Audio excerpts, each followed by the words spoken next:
8:39 en el territorio continental ecuatoriano, buscando la verdad y abogando por la recuperación de la paz y la seguridad en el Ecuador. Queremos dar la bienvenida al señor ministro de Salud Pública, doctor José Ruales. Lo invitamos para abordar algunos temas de interés. La salud pública es fundamental en el desarrollo de un país. Y quizás, como le hemos dicho al propio presidente Lasso, quizás lo que ha faltado es informar mejor para tomar conciencia de lo que se ha hecho. Que hay problemas en el sector de la salud pública, evidentemente habrá siempre, pero es bueno conocer lo que se ha hecho y ahí partamos de un suceso que ocurriera, que continuara en el actual gobierno, como fue la pandemia por el COVID-19. Pero ha habido acciones en donde se han tomado como procesos de vacunación, y no solo contra el COVID. Hoy con Sinovac, quienes ya tuvieron 4 o hemos tenido 4 dosis, las 2 iniciales, 2 de refuerzo y la quinta con Sinovac, el tema de la influenza, el tema de los proyectos. ¿Cómo quedan los proyectos? ¿Quedan encaminados? ¿Quedan en desarrollo? ¿Cuál ha sido la ayuda internacional de organismos multilaterales? ¿Qué pasa con la desnutrición crónica infantil y este proyecto que se ha empeñado esta administración? Problema de la salud mental que ha estado olvidada en el Ecuador, y también lo que se ha inaugurado y está en camino, hospitales como el de Pedernales, que decíamos, un hospital digno de Manabí, que lastimosamente, reitero, no se ha informado también lo valioso que constituye esta unidad hospitalaria. Señor ministro, empecemos. Luego de este proceso, ¿en qué fase estamos de la salud pública en esta administración? Buen día. Bueno, muchísimas gracias, Miguel. Sí, en efecto, la salud, el sistema de salud es un sistema que se viene construyendo paulatinamente, ¿no? No es en ningún gobierno el sistema de salud vuelve a cero, ¿no? Vamos construyendo sobre lo que hay. Y yo quisiera un poco relatar, porque a veces tenemos una memoria corta. Nosotros empezamos el gobierno en una pandemia, en la peor situación de salud pública de los últimos 100 años, ¿no? Prácticamente desde la pandemia de gripe aviar de 1918. Y tuvimos una emergencia durante un año, hasta mayo del 2022. En los primeros 100 días pusimos 18 millones de vacunas y logramos finalmente, incluyendo las siguientes dosis y refuerzos, hemos puesto 40 millones de vacunas durante el periodo principalmente hasta mayo del año pasado. Ese fue un esfuerzo extraordinario, porque nunca se había vacunado adultos, nunca se había vacunado para llegar a esa proporción de la población. Y fue un esfuerzo que incluyó la movilización de todo el personal de salud del primer nivel a brigadas, no solamente de vacunación, sino casa por casa, y a la atención. Recuerden que los hospitales estuvieron copados con enfermos respiratorios por muchos meses, ¿no? Y luego tuvimos que reconstruir ese proceso. El año 2020, el Ministerio de Salud dio 30 millones de atenciones. El año pasado, el 2022, dimos 45 millones, es decir, incrementamos 15 millones de atenciones, y en lo que vamos de este año, calculamos que vamos a llegar a 60 millones de atenciones de este año. Es decir, hemos puesto en capacidad operativa, por ejemplo, 42 nuevos quirófanos, más de 680 centros de salud que fueron rehabilitados, pintados, arreglados, 39 centros de salud que fueron reconstruidos, 4 hospitales nuevos que se han abierto, o se han abierto prácticamente 200 camas adicionales en el Hospital Monte Sinaí. Hemos reabierto servicios de diálisis, de neonatología, de cirugía, y hemos iniciado porque el segundo año nos hemos dedicado a formular los proyectos, a financiarlos, muchos con créditos internacionales. Y en este último año hemos empezado a recibir, por ejemplo, los equipos. Hemos equipado 10 hospitales con tomógrafos de última generación, hospitales lejanos como, por ejemplo, Macas, Tena, o en Ibarra, en Ambato, en Portoviejo. Ministro, ¿entregado estos insumos o ya en pleno funcionamiento? En pleno Porque ha habido mala experiencia en el pasado que han estado estos están en pleno funcionamiento. En este momento estamos haciendo una nueva compra de tomógrafos, de ecógrafos, de mamógrafos y de equipos de resonancia magnética nuclear para los hospitales. Pero yo quería resaltar que principalmente, además de poner en funcionamiento los hospitales que no funcionaban, porque se eliminó el personal, ¿no?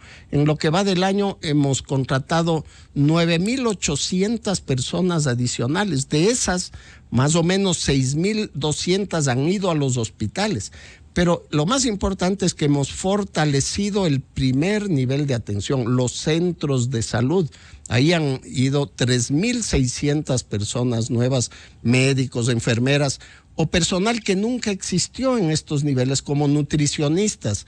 Contratamos 176 psiquiatras y psicólogos y hemos desarrollado un programa de salud mental comunitaria para atender los problemas de ansiedad, depresión, de intento suicida y especialmente el problema de adicción a las drogas. Tenemos psiquiatras en lugares donde nunca hubieron, por ejemplo en Galápagos, ¿no? Tenemos por primera vez un psiquiatra, o en hospitales o centros de salud de la Amazonía. Pero en el primer nivel, además, hemos equipado primero para el programa de reducción de la desnutrición crónica infantil, ¿no? Con equipos para medición de la anemia, peso, talla de los niños, etcétera, para poder captar y controlar a los niños cuando están sanos hasta los 2 años y a las mujeres embarazadas. Ahora captamos a través de varios mecanismos, incluyendo con vigilantes comunitarios, para que las mujeres embarazadas lleguen a su primer control antes de las 12 semanas de embarazo y por lo tanto hacer una intervención adecuada, técnica. Encontramos que solo el 6% de las mujeres llegaban antes de las 12 semanas, época en que ya se ha desarrollado completamente los órganos del niño y que por lo tanto había más riesgo de unos niños con bajo peso al nacer. Ahora tenemos ya más del 60%. Usted preguntaba en desnutrición crónica infantil, ¿cómo logramos reducir la prevalencia de la desnutrición? Básicamente captando oportunamente a los niños y a las mujeres. Las hemos logrado captar a los niños en la primera semana de vida, porque los captamos en el momento del nacimiento, ¿no? Y de ahí empezamos el control del niño sano, donde reciben su suplemento vitamínico, donde se miden, se pesan, y además a través de las nutricionistas comunitarias apoyamos a las mamás para ayudarles en el proceso de alimentación para ellas, para generar mejores condiciones nutricionales, etcétera. Y al mismo tiempo se trabaja en varios frentes, ¿no? En salud, con vacunas, controles, vitaminas, exámenes de anemia, etcétera. Pero uno de los mayores problemas que tenemos es la contaminación del agua, ¿no? El agua de consumo humano. Entonces, al mismo tiempo, hay que trabajar con los alcaldes. Entonces, la idea ha sido poner a funcionar, mejorar la capacidad operativa del ministerio con personal, con dotación de insumos y medicamentos, con equipamiento adecuado y con programas como este de salud mental que no existía, no había un programa de salud mental que tenga financiamiento. Nosotros estamos dejando $7 millones en un proyecto para salud mental, pero también otros temas de prevención. Muchas veces los políticos, la gente que entra a salud, habla mucho de prevención, dice, no, mejor es prevenir. Eso es lo que estamos haciendo. No teníamos un programa para tamizaje y detección de 3 enfermedades. La hipertensión arterial, más o menos tenemos 1,300,000 ecuatorianos que sufren de hipertensión y no conocen que tienen el diagnóstico, ¿no? Entonces estamos trabajando en detectarlos. Hemos hecho ya un tamizaje a 1.200.000 personas. El segundo problema es la diabetes, ¿no? 7.9% de ecuatorianos tienen diabetes y es mucho más alto en provincias como Santa Elena o Manabí, donde supera el 9% de la población. Entonces también iniciamos un programa de prevención, de diagnóstico temprano, de tamizaje a toda la población, de tal manera que identifiquemos a los diabéticos y los podamos controlar, diabéticos, hipertensos, para evitar que lleguen, por ejemplo, a una lesión de la retina, a una amputación del pie o la insuficiencia renal crónica, que es un grave problema por mal manejo de estos. Claro, ministro, si se ataca con una política permanente que debiera ser de Estado, no solo de esta administración, la medicina preventiva que nos ha relatado, la atención primaria de salud, va a tener un costo menor el tener que hacer nuevas unidades hospitalarias, el dedicar más medicamentos para la etapa curativa, que es vital, que hay que hacerlo. Pero si se acomete en este andarivel de la medicina preventiva y de la atención primaria de la salud, los costos debieran enfocarse más a ese sector que luego a la etapa curativa. Eso exactamente es lo que hemos hecho. Fíjese, Miguel, que en los últimos 3 años dimos la vuelta a la relación. Primero aumentamos, casi duplicamos el número de atenciones, especialmente en el primer nivel, donde solamente en el primer nivel estamos dando 30 millones de atenciones. Pero las atenciones, la mayoría de las atenciones, casi el 60% antes, eran atenciones de enfermedad, de morbilidad. La gente iba por estar enfermos. Ahora, más del 60% de las atenciones son de prevención, son de control, son a embarazadas, a niños, a personas que están en control de las enfermedades. Y hay enfermedades como el caso del cáncer, y especialmente el cáncer de cuello uterino, que es uno de los principales problemas en la mujer, que tiene no solamente capacidad de ser controlado, sino de ser eliminado. Entonces, hemos empezado detectando a tiempo un programa serio para eliminar el cáncer de cuello uterino. Óigase bien, no para controlarlo ni detectarlo a tiempo solamente, para eliminarlo. Eso se puede hacer porque en este caso tenemos una vacuna, la vacuna del virus de papiloma humano que se pone a las niñas entre 9 y 11 años. Tenemos la detección, así como se hace la prueba de PCR para COVID, con la misma técnica, con un hisopo, se puede hacer la prueba del virus del papiloma humano en las mujeres. En este año hemos comprado y estamos aplicando 150,000 pruebas a mujeres para identificar, por ejemplo, si hay un riesgo, pero una vez que se detecta el cáncer, tiene que ser tratado in situ en el lugar más cercano, es decir, en el centro de salud, no en un hospital, no en Solca, ¿no? Para ello hemos comprado ecógrafos para el diagnóstico y equipos de videocolposcopía, que es el equipo que permite visualizar el cuello del útero y hacer la resección, digamos, de la lesión precancerosa o cancerosa antes de que se desarrolle. Esas son las medidas efectivas, reales de prevención. ¿Y se puede masificar esto? Habla de 150,000 pruebas, el que haya mucho más, de tal manera que, como usted ha señalado, ministro Ruales, ir erradicando un problema tan grave con la vacuna de papiloma humano. Sí, eso es lo que estamos haciendo. Entonces, para ello hemos definido, estructurado proyectos, y estos proyectos en salud mental, en prevención de enfermedades crónicas como la diabetes y la hipertensión. Nuestro proyecto se llama HERTZ. Lo que estamos haciendo es que estos estén masivos, estén en todos los 1.978 centros de salud del ministerio. Este año empezamos con 150,000 pruebas. El próximo año nuestra meta es 2 millones de pruebas. Y esto está ya financiado, ¿no? Por ejemplo... ¿2 millones de pruebas en qué? Para la detección del cáncer cérvico-uterino. Ya. Además, durante la pandemia, las niñas en la edad de recibir la vacuna contra el virus del papiloma humano, muchas no recibieron la vacuna, ¿ya? Entonces hay una brecha de niñas, de adolescentes ahora que no se vacunaron. Entonces dejamos ya planificando y financiando para el próximo año el plan para retomar la vacunación de todas las niñas que no se vacunaron. Las niñas se van a proteger. Hay que hacer una campaña informativa para que las chicas tomen conciencia de esto. Así es, ¿no? Pero mire, este año hicimos la campaña para la eliminación de la poliomielitis, la rubiola y el sarampión, y logramos vacunar al 97% de los niños de 1 a 12 años, porque hace 12 años empezaron a caer las coberturas de vacunación. Teníamos que cerrar esa brecha porque se iban aumentando el número de niños susceptibles, que llamamos, que no estaban vacunados y que podrían tener el riesgo de reintroducir las enfermedades. Lo mismo vamos a hacer el próximo año, debido a que en el pasado, en el gobierno pasado, no se cumplieron las metas. Cumplir la meta del 100% de vacunación de las niñas, además de estos otros programas, ¿no?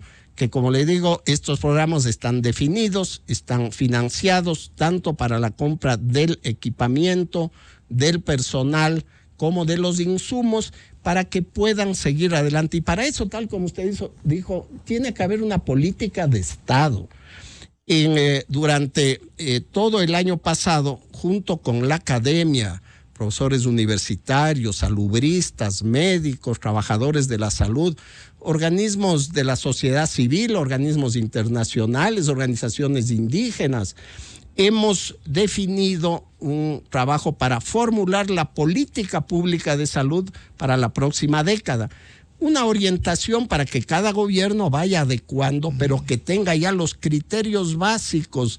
¿Dónde están los problemas y cuáles son las estrategias? En salud no hay muchas cosas nuevas. Lo importante es saber cómo aplicarlas, ¿no? Sabemos que tenemos que controlar los determinantes sociales de la salud, la contaminación, los problemas de tránsito, los problemas de acceso a los servicios, hacer una promoción de la salud, de hábitos de vida saludables, en alimentación, en actividad física, que tenemos que hacer prevención de la enfermedad, mejorar la eficiencia en la gestión de los servicios y mejorar la estructuración del financiamiento público de la Seguridad Social del Ministerio y la estructuración, en gran resumen.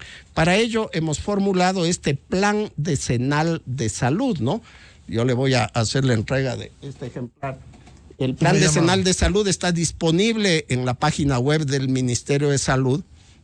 Y es una forma de estructurar todas estas ideas con los expertos, tanto nacionales como extranjeros, para establecer esta hoja de ruta que es la política pública de salud.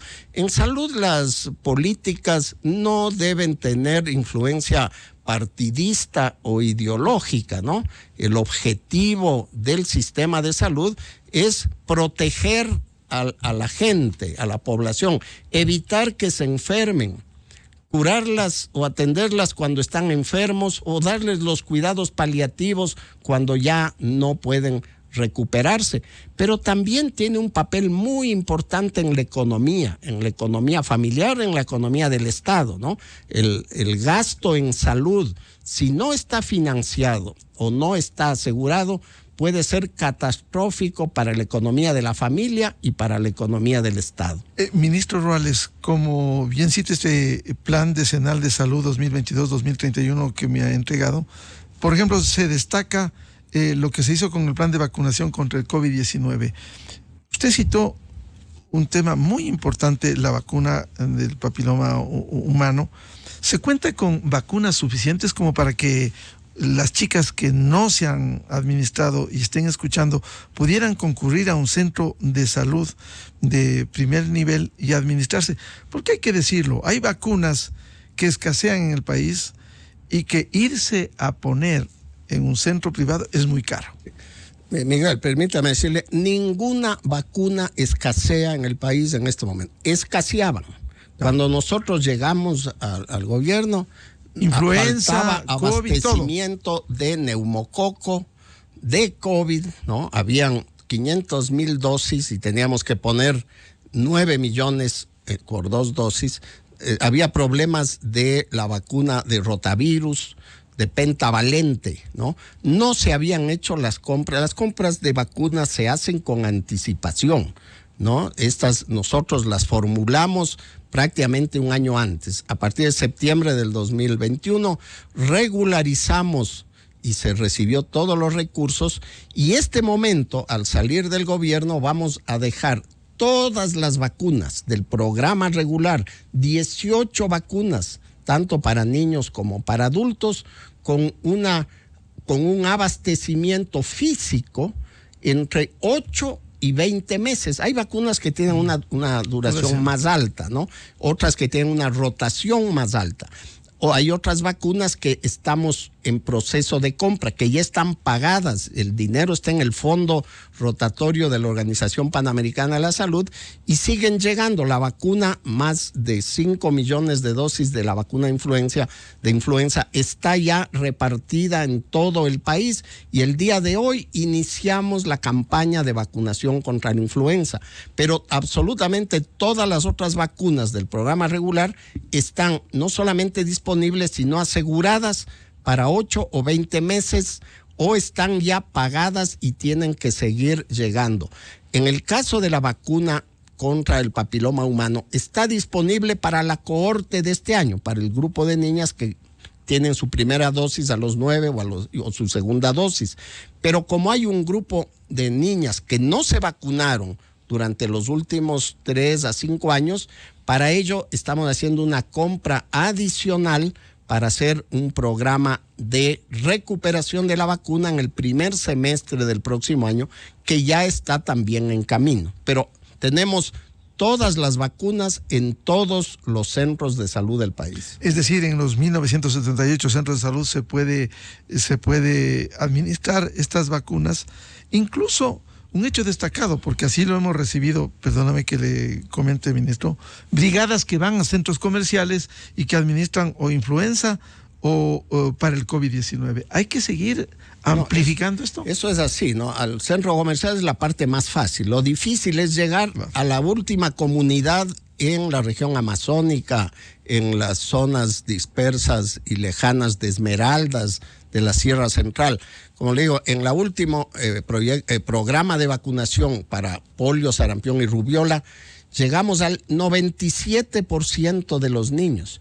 Y para verificar si era cierto, un equipo externo de la OPS vino al país e hizo un levantamiento en 500,000 viviendas y verificó que nuestras brigadas de salud, primero vacunamos a la población concentrada en las escuelas, en las unidades educativas, pero luego salimos a buscar, a pesar del invierno, que en ese momento estaba difícil, a pesar de los problemas de seguridad, 97% de los niños fueron vacunados.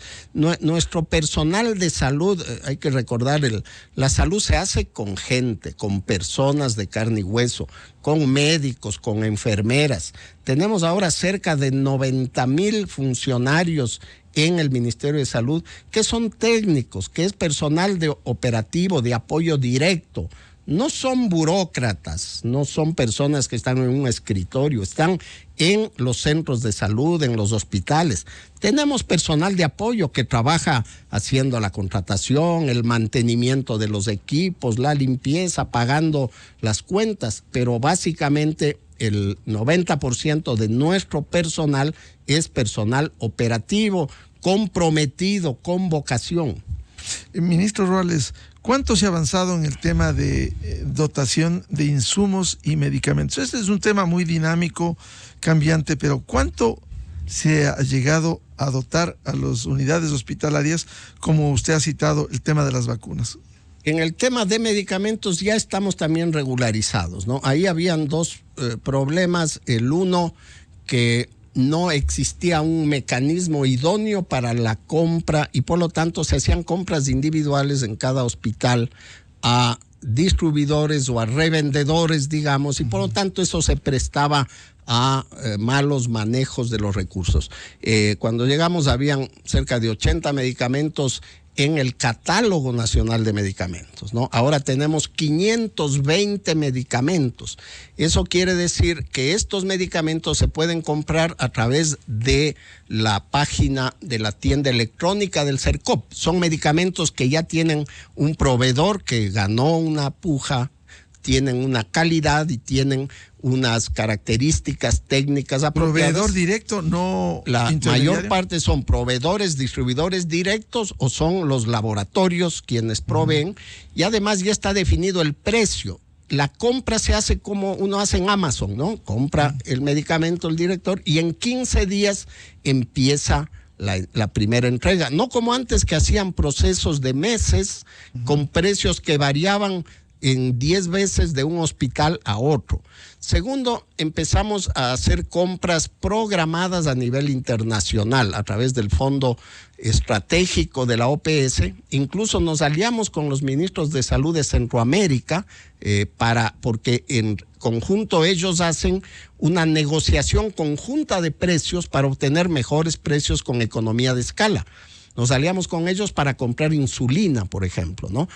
Para definir el precio y de esa manera, porque si sacamos al mercado una cantidad que es muy pequeña para los laboratorios, el precio va a ser mayor, ¿no? Esto nos ha permitido, a través de compras internacionales, comprar medicamentos oncológicos, medicamentos vitales, medicamentos para enfermedades raras, como por ejemplo la hemofilia, medicamentos como la insulina, que han escaseado incluso en las farmacias privadas, pero en el ministerio está funcionando. Hemos tenido también una capacidad, ustedes habrán visto, ya no ha habido reclamos, demandas de pacientes con enfermedades catastróficas que eran usuales hace un par de años, ¿no? Manifestaciones. Hemos incluido más de 46 nuevos medicamentos en el cuadro nacional de medicamentos básicos. Esto permite que el Estado pueda comprar esos medicamentos y no se compren por sentencias judiciales o mecanismos excepcionales. Este proceso de incluir un medicamento en el cuadro nacional de medicamentos básicos, en teoría llevaba 2 años, pero el último cuadro, cuando recién ingresamos, llevó 5 años. Es decir, los medicamentos, como cualquier tecnología, están variando, aparecen nuevas tecnologías. En 5 años puede haber un nuevo medicamento para el cáncer que se presentó y que ya fue reemplazado por otro. No tuvo el país la oportunidad de que ingresen al sistema. Por falta de actualización. Por falta de actualización. Ahora lo estamos actualizando cada 3 meses. Pedimos una nueva norma. Y eso nos ha permitido incluir en el cuadro nacional de medicamentos básicos, por ejemplo, todas las formas para el manejo de la hemofilia o 16 medicamentos para el cáncer, ¿no? Esto ha logrado que como decía, además del problema de la pandemia, una drástica recorte de personal y reducción del ministerio que se dio en el gobierno anterior, justo antes de la pandemia, hizo que la estructura de compras públicas en los hospitales, en el ministerio, también estaba muy débil y había un 57% de abastecimiento. Además, el foco estaba en comprar vacunas para COVID. Ahora logramos ya en promedio alrededor del 85% de medicamentos. Hay medicamentos que pueden tener hasta 4 formas de presentación, entonces tenemos siempre un respaldo, pero además, debido a que hemos tenido mucho éxito en la capacidad de oferta, también tenemos más demanda. Como le digo, duplicamos las atenciones y esa duplicación se da en gran parte también por demanda de los pacientes afiliados al IES, especialmente en el primer nivel, a nivel rural. Hay provincias que más del 50% de las atenciones, por lo tanto de las recetas, son a pacientes IES o en hospitales en lugares del país en donde el IES no tiene servicios de hospitalización. Eso hace entonces que también una buena parte de la salida de los medicamentos, etcétera, sea para atender a estos pacientes, mientras el IES también recupera su capacidad de atención. Ministro Ruales, ¿están en pleno funcionamiento las ambulancias que se adquirieron? ¿Están previsto que lleguen otras ambulancias? Y también quisiera que comente, a propósito de la inauguración del hospital de Pedernales, los desafíos en Durán y en otros cantones, ¿cómo les va? Bueno, sí, en el caso de las ambulancias, era otro de los problemas que hallamos.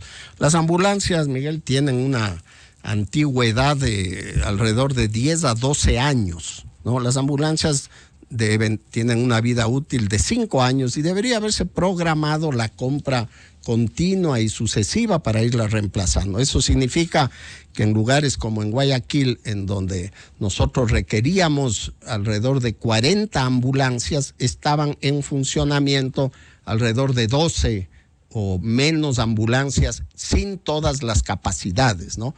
¿Qué es lo que hemos hecho? Igualmente el año pasado tuvimos que definir unas fichas técnicas, protocolos y estándares para las ambulancias, para el personal de paramédicos, etcétera, que no estaban definidos, y eso se prestaba a que se pueda comprar cualquier cosa o que se pueda definir a dedo a quién comprarle. Esto permitió estructurar, utilizando normas internacionales, 4 tipos de ambulancias. Hay la ambulancia de transporte primario, secundario, de soporte vital básico y soporte vital avanzado, que es la que tiene más, digamos, todo el equipo completo. Logramos un financiamiento de $26 millones el año pasado para comprar 156 ambulancias, 158 ambulancias, que eran las que en mayor problema estaban, que ya estaban inoperativas, que ya tenían que ir para chatarrización, que teníamos que reemplazarlas ya.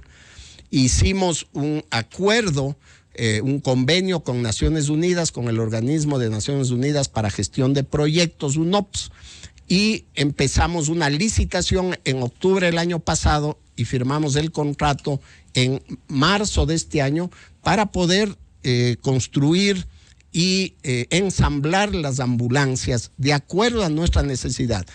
Pero al hacerlo logramos un ahorro de 16% de $4 millones, con lo cual compramos 28 ambulancias más. Entonces, finalmente logramos hacer la compra de 186 ambulancias, ¿no? Ayer estuve en Guayaquil, por ejemplo, entregando 9 de las 24 ambulancias que van solamente para Guayaquil, Durán y San Borondón. Faltaban 24 ambulancias. Estábamos atendiendo con 12 que no tenían el equipamiento y el apoyo. Y yo agradecí ayer al Benemérito Cuerpo de Bomberos de Guayaquil, a la Cruz Roja, que han estado haciendo todo el esfuerzo de apoyar.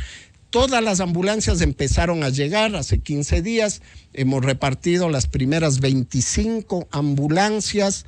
Este mes llegan 62, en diciembre llegan 76 ambulancias, y entre enero y marzo las 24 ambulancias que logramos del ahorro, ¿no? Estas ambulancias van para todo el país. Una buena parte de ambulancias son 4x4, marca Toyota, Land Cruiser, para los caminos más difíciles. Por ejemplo, estamos enviando ambulancia a Taisha, a lugares de sucumbíos, porque todas son de soporte vital avanzado, es decir, tienen monitores, tienen ventiladores, desfibriladores, todo el equipo que tiene una unidad de trauma y choque en un hospital en el servicio de emergencia. Esto va a permitir el mejorar. Por ejemplo, a Quito están viniendo 15 ambulancias nuevas, más cerca de 9 ambulancias más al resto de hospitales de la provincia de Pichincha, y esperamos hasta diciembre recuperar la relación por habitante en el número de ambulancias y mejorar el servicio, que tenía problemas especialmente en los tiempos de respuesta.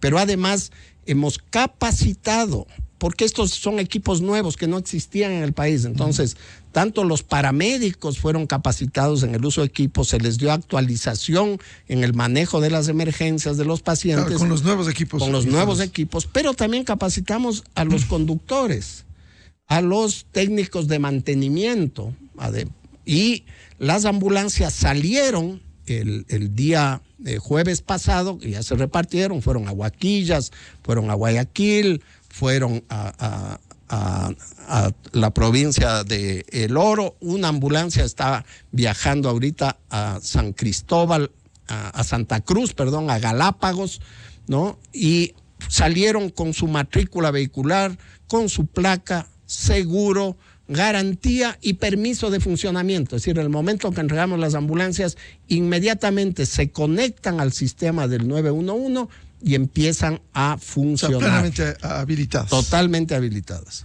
Bien, al señor ministro de Salud Pública, doctor José Ruales, muchas gracias por esta información valiosa para un sector vital en el país como es la salud pública. Ministro, muy amable. Muchísimas gracias, Miguel. Recuerden, hoy empieza la campaña de vacunación contra la influenza. Esta es una enfermedad que ya está aumentando los casos en Quito por el invierno, las lluvias, el frío, y que la temporada invernal en la costa también empezará próximamente. Normalmente las gripes empiezan en el mes de noviembre. Este año lo hemos adelantado porque las advertencias del fenómeno del Niño. Recuerden, todos los adultos mayores de 60 años, niños entre 6 meses y 8 años, mujeres embarazadas, los cuidadores de los adultos mayores, los cuidadores de pacientes, el personal de salud y las personas que de cualquier edad que tienen una enfermedad añadida, una enfermedad crónica, especialmente con compromiso de su sistema inmunitario. A partir del día de hoy, en todos los centros de salud del Ministerio de Salud en el país. Y el COVID sigue también con la vacunación. El COVID sigue también la oferta de la vacunación para quienes no han recibido su dosis de refuerzo. Bien, muchas gracias al señor ministro de Salud Pública, doctor José Ruales. Con esto cerramos la jornada de entrevistas y debates, la opinión diversa y libre en la revista de Opinión Democracia. Les recomendamos ya bien en Exa FM el show de la papaya. Y a los miles de seguidores de la revista de Opinión Democracia, muy amables, les deseamos un feliz martes a todos. Muy buen día. La revista de Opinión Democracia, buscando la verdad en todas partes. ¿Con qué frecuencia te contactan tus clientes? ¿Con qué frecuencia consigues nuevos clientes?